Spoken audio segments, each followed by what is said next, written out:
السلام علیکم ناظرین، میں امید کرتا ہوں ہم سب اللہ کے فضل و کرم سے خیریت سے ہوں گے۔ تو پچھلی ویڈیو میں تجدید عہد وفا کا میں نے ایک چھوٹا سا تعارف پیش کیا تھا، تو انشاءاللہ آج ہم اس سے آگے چلتے ہیں۔ میرے ساتھ بنے رہیے گا، میں امید کروں گا کہ اللہ تعالیٰ جو ہے وہ مجھے سچ بولنے کی اور آپ لوگوں کو سچ سننے کی توفیق عطا فرمائے۔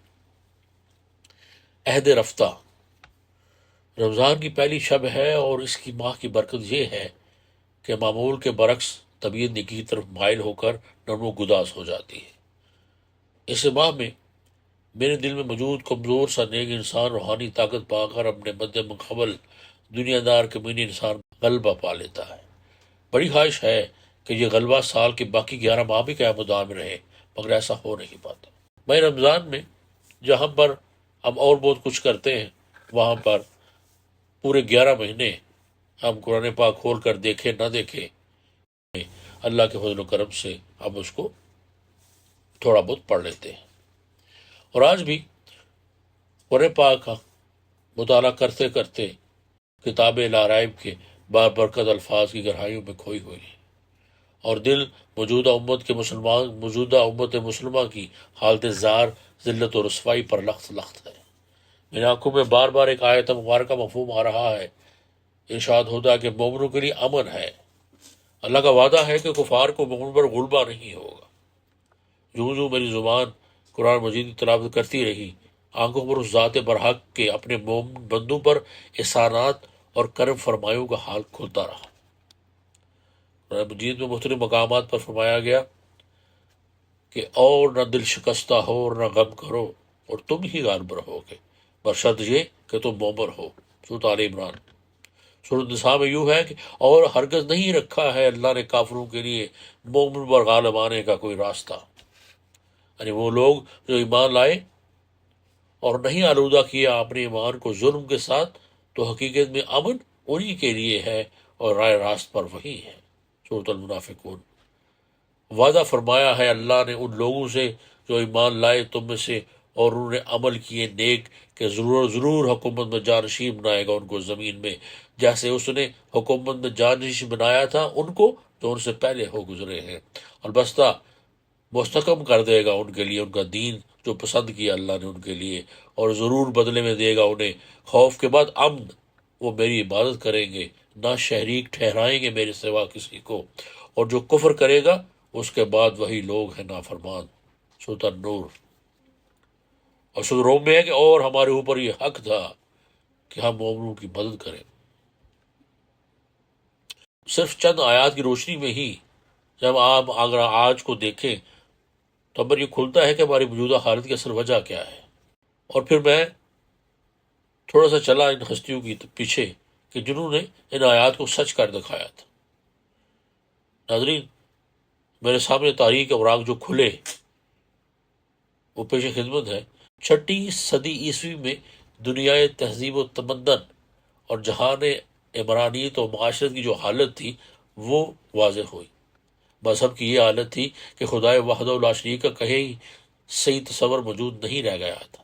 شرک اپنی جلی اور خفی شکلوں میں ہر جگہ مسلط تھا، اور انسان کی وہ پیشانی جو صرف ایک خدا کے قانون کے سوا کسی کے سامنے جھکنے کے لیے پیدا نہیں کی گئی تھی، وہ اپنے ہی ہاتھوں بنائی ہوئی مٹی، پتھر کی مورتیوں، درختوں، حیوانوں، دریاؤں، پہاڑوں اور اجرام سماوی اور عناصر ارضی غرض ہر ایک کے حضور سجدہ ریز تھی۔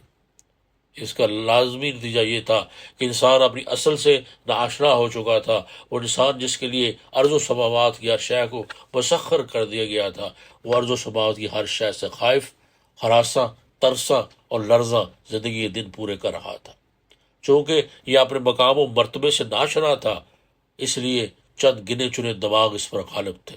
کہیں مذہبی پیشوائیت تھی تو کہیں خانقاہیت، کہیں افلاطون کا فلسفہ، کہیں بدھ مت کے قنوتی تصورات، کہیں تناسخ کا نظریہ۔ غرض جہالت کی یہ حالت تھی کہ محلول جس کی علت ان کو سمجھ نہیں آتی تھی، یہ اس مافوق الفطرت قوت کو دیوی دیوتا بنا لیتے تھے۔ نظام تمدن و سیاست کی یہ حالت تھی کہ انسانیت بادشاہوں اور حکمرانوں کے آئینی پنجوں میں محو آہ و بقا تھی۔ اس خیال سے کہ کہیں یہ گرفت ڈھیلی نہ ہو جائے، بادشاہ کو ایشور کا اتار سایہ یزداں اور خدائی صفات کا حامل قرار دیا جاتا اور ہر جگہ اس کی پرستش کی جاتی۔ زبان سیاست انسانی حقوق جیسے الفاظ سے ناشنا تھی اور مساوات کے مفہوم تک سے بے خبر تھی۔ ذات پات کی تقسیم نے قبائے وحدت انسانی کی دجیاں بغیر رکھی تھی۔ غلامی اس زمانے کا جزو لازم بن چکی تھی اور ارسطو جیسا حکیم اسے انسانی معاشرت کے لیے ناگزیر سا خیال کرتا تھا۔ معاشی نظام میں سرمایہ داری کی لعنت و خباثت مقبول پا چکی تھی۔ سود کی شرح متعین کی جا چکی تھی۔ کردار و اخلاق کی تو پوچھے ہی مت۔ اخلاق کی دنیا میں شرم و حیا کونوں میں سر جھکائے منہ چھپائے شرمندہ کھڑی تھی اور فحاشی اپنی تمام حدیں پھیلا چکی تھی۔ شاہی محلات اور عمرا کی محفلیں تو ایک طرف، مقدس عقیدت کے مذہبی مراکز بھی اس سے پاک نہیں رہ گئے تھے۔ ناظرین، یہ تھی اسلام سے پہلے دنیا تہذیب و تمدن کی حالت، جس میں انسانیت اس درجہ مسخ ہو چکی تھی کہ حقیقت کی کوئی جھلک دکھائی نہیں دیتی تھی۔ تاریخ کے پنوں پر میرا سفر کرتے کرتے میں تاریخ کے خاص پنے پر پہنچ چکا تھا۔ میرے سامنے عرب کی سرزمین تھی، وہ سرزمین جس نے آگے چل کر شرف انسانیت کی نشو اور ارتقاء کا گہوارہ اور روح انسانی کی فلاح و اصلاح کا مرکز قرار پانا تھا۔ وہ سرزمین جس نے ہزارہ برس سے بے قرار بھٹکتی ہوئی روحوں کو جائے قرار بننا تھا۔ وہ سرزمین جس نے صدیوں سے بھٹکی ہوئی انسانیت کی منزل قرار پانا تھا۔ وہ سرزمین جس پر خدا کی نعمت کو مکمل ہونا تھا۔ وہ سرزمین جس پر ایک انسان کامل، ایک عظیم ترین ہستی کا ظہور ہونا تھا۔ اللہ کی کتاب لارائب ہمیں بتاتی ہے کہ معمار حرم حضرت ابراہیم علیہ السلام نے اپنے عزیز ترین بیٹے کو فاران کی بے آب و گیا وادی میں دنیا میں خدا کے گھر کے لیے وقف کر دیا تھا۔ جب حضرت اسماعیل علیہ السلام یہاں کر آباد ہوئے تھے تو یہ سرزمین ایک ویرانہ تھی، ایک بیاباں تھی، مگر آپ کی حسن نیت اور آپ کی پیش کردہ تعلیم کی جاذبیت سے یہی ویرانہ دنیا بھر کی شادابیوں اور آبادیوں کا مرکز بن گیا۔ مگر چھٹی عیسوی تک جناب حضرت اسماعیل علیہ السلام کے پردہ کرنے کے بعد ان کے اولاد کچھ عرصہ دین ابراہیمی علیہ السلام پر قائم رہی۔ اس کے بعد جیسا کہ پہلے ادیان کے ساتھ ہو چکا تھا، ہدایت آسمانی میں انسانی ذہن کی عبادت شروع ہو گئی اور کچھ عرصہ بعد اس حد تک بڑھ گئی کہ اس کی اثر کہیں قائم نہ رہ سکی۔ خانہ کعبہ جو خدائے واحد کی عبودیت کا مرکز قرار دیا گیا تھا، ان کے آگے، ان کے نزدیک مقدس و معتبر تھا۔ جب انسان کی نگاہوں سے حقیقت اوجھل ہو جائے تو مجاز ہی اصل مقصد بن کر رہ جاتا ہے۔ خانہ کعبہ کا اصل مفہوم مستور ہوا تو اس کی چار دیوار کی پوجا ہونے لگی۔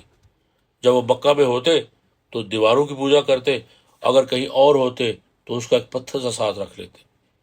رفتہ رفتہ کعبہ کا امتیاز بھی اٹھ گیا اور اس طرح اسلام شکن جناب حضرت ابراہیم علیہ السلام کی اولاد اور امت نے پھر شیبہ آزری اختیار کر لیا۔ اہل بابل اور قوم سبا میں جناب سماوی کی پردش ہوتی تھی۔ ان کے میل جول سے ستارہ پرستی بھی یہاں آ گئی۔ یہودیت بہت پرانا مذہب تھا، اس کا بھی بہت اثر پڑا۔ عیسائیت آخری مذہب تھا، اس نے بھی بہت اثر کیا، اور ایسے لوگ بھی موجود تھے جو اکثر دہریہ اور ملحد تھے۔ غرض یہ کہ یہ خطۂ ارض مذہب اور لا مذہبیت کی متنوع تخلیات کی آماجگاہ بن چکا تھا۔ خاص خانہ کعبہ میں عدنانی قبیلے کا سب سے بڑا بت حبل نصب تھا۔ طائف میں لات کا ہیکل تھا۔ دوسری طرف مکہ سے تھوڑی دور عزا میں دیوی کا معبد تھا۔ یہ تو تھے بڑے بڑے بت، چھوٹے چھوٹے بت ہر قبیلے کے الگ الگ تھے۔ قبیلہ کیس ستارہ شاعری کے پرستار تھا۔ قبیلہ کنانا چاند کی پرستش کرتا تھا۔ اسد کا قبیلہ عطارد کو پوجتا تھا۔ ان کے علاوہ ارواح خبیثہ بت پریت پر بھی اعتقاد تھا، جنہیں یہ خدا کا مقرب سمجھ کر پوجتے تھے۔ جنوں اور فرشتوں کی بھی پرستش ہوتی تھی اور اس سے مدد مانگی جاتی تھی، مگر ایسی حالت میں بھی ایک گروہ ایسا تھا جو حنیف کہلاتا تھا۔ یہ وہ لوگ تھے جو طبعاً ایک غلط عقائد اور باطل مسلک سے متنفر تھے، جو ان کے ارد گرد پھیلے ہوئے تھے، لیکن انہیں صحیح عقائد معلوم نہیں تھے۔ یوں کہہ لیجئے یہ وہ لوگ تھے جو اپنے ماحول سے غیر مطمئن تھے، لیکن یہ نہیں جانتے تھے کہ اطمینان بخش ماحول کیسے پیدا ہوگا۔ انہیں حق کی تلاش تھی اور اس کا سراغ کہیں ملتا نہیں تھا۔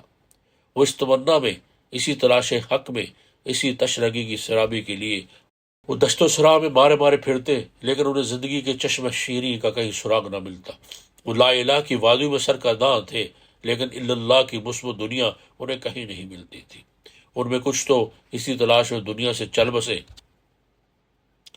اور کچھ عیسائی ہو گئے، اور کچھ ایسے خوش بخش بھی تھے جن کی زندگی میں آفتاب رسالت طلوع ہوا۔ انہوں نے اس حق کو پا لیا جس کے لیے ان کی روح در بدر بھٹک رہی تھی اور برسوں سے پیاسی تھی۔ یہ تو تھے مذہبی عقائد، لیکن اگر وہ معاشرتی و معاشی زندگی پر نظر ڈالیں تو وہ بھی بے لگام و بے راہ تھی۔ ہر وہ برائی، ہر وہ خباثت، ہر وہ غیر اخلاقی بات و حرکت جو کسی قوم کو حیوان بنا دیتی ہے، وہ ان میں موجود تھی۔ بات زیادہ لمبی ہو جائے گی، اس لیے اس کو مختصر کرتے ہوئے میں آپ لوگوں کو اندھیری سے روشنی کی طرف لیے چلتا ہوں۔ غرض اس وقت ایسا دکھائی دیتا تھا کہ تہذیب کا وہ محل جو 4000 سال میں جا کر تعمیر ہوا تھا، منہدم ہونے کے قریب تھا، اور نوح انسانی پھر اس بربریت کر لوٹ جانے والی تھی، جہاں ہر قبیلہ دوسرے قبیلے کا پیاسا تھا اور آئین و ضوابط کا کوئی جانتا تک نہیں تھا۔ غرض یہ وقت آ چکا تھا جب ہر طرف فساد ہی فساد برپا ہو جائے۔ تہذیب کا وہ بلند و بالا درخت جس کی سرسبز اور شاداب شاخیں کبھی ساری دنیا پر سایہ فگر تھی، آرٹ، سائنس اور لٹریچر کے زرعی ثمرات سے بحریاب ہو چکی تھی، اب وہ لڑکھڑا رہا تھا۔ عقیدت و احترام کی زندگی بخش نمی اس کے تنے سے خشک ہو چکی تھی اور وہ اندر تک بسیدہ اور کھوکھلا ہو چکا تھا۔ سلسلہ حرب و ضرب کے طوفان نے اس کے ٹکڑے ٹکڑے کر دیے تھے، اور یہ ٹکڑے صرف رسومات بارینہ کے بندر سے ایک جگہ قائم تھے، لیکن ان کے متعلق خطرہ تھا کہ نہ جانے کب گر پڑے۔ ظہور اسلام سے پہلے کی بھیانک تاریکیوں سے ہوتے ہوئے میرا سفر شروع ہوا تابانی سحر کے دارخشدہ مناظر کی طرف۔ قرآن جی میں ارشاد باری تعالیٰ ہے، یاد کرو اللہ نے پیغمبروں سے عہد لیا تھا کہ آج ہم نے تمہیں کتاب اور حکمت و دانش سے نوازا ہے۔ کل اگر کوئی دوسرا رسول تمہارے پاس اس تعلیم کی تصدیق کرتا ہوا آئے جو پہلے سے تمہارے پاس موجود ہے تو تمہیں اس پر ایمان لانا ہوگا اور اس کی مدد کرنا ہوگی۔ یہ ارشاد فرما کر اللہ نے پوچھا، کیا تم اس کا اقرار کرتے ہو؟ انہوں نے کہا، ہاں ہم اقرار کرتے ہیں۔ اللہ نے فرمایا، اچھا تو گواہ رہو، میں بھی تمہارے ساتھ گواہ ہوں۔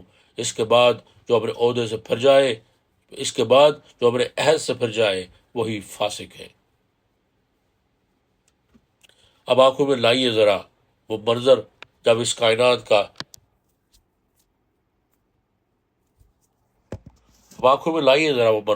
اس کائنات کی دو عظیم ترین بزرگ ترین ہستیاں خانہ کعبہ کی بنیاد چن رہی تھی۔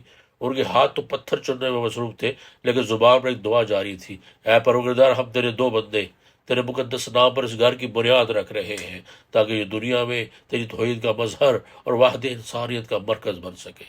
ہمارے اس عمل کو شرف قبولیت عطا فرما، بلا شبہ تو ہی ہے جو دعاؤں کو سننے والا اور دلوں کے ارادوں کو جاننے والا ہے۔